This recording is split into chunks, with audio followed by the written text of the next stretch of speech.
তাদের একটা কনফিডেন্স থাকে, যে কনফিডেন্সটা একটা ফেক কনফিডেন্স। কারণ তাদের মূলত আমি যেটা বলছিলাম যে তাদের মধ্যে কিন্তু আসলে একটা ইনসিকিউরিটি থাকে, একটা ফিয়ার থাকে, একটা সেলফ ডাউট থাকে, বাট তারা প্রজেক্ট করে যে তারা খুব confident.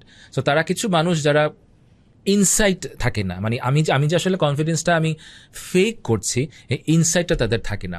So Airtel the turtle বলে একটা বই ডক্টর সস উনি এটা লিখেছেন, আপনারা কেউ পড়েছেন কিনা জানেন না, ছোটবেলায় আমরা অনেকেই পড়েছি।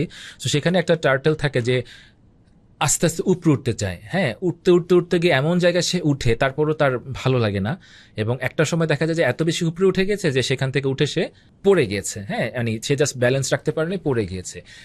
নার্সিসিস্ট পার্সোনালিটির মেয়েদের এই জিনিসটা অনেক সময় থাকে, তারা বুঝেও না যে আমি এই যে কনফিডেন্সটা ফেক করে এত উপরে উঠতে চাচ্ছি, মানে সিডাকশন ইউজ করে, অ্যাপিয়ারেন্স ইউজ করে, আমি একটা জায়গায় গিয়ে আমি হঠাৎ করে আমি আসলে পড়ে যেতে পারি। সো আমার কনফিডেন্সটা আসলে একটা ফেক কনফিডেন্স।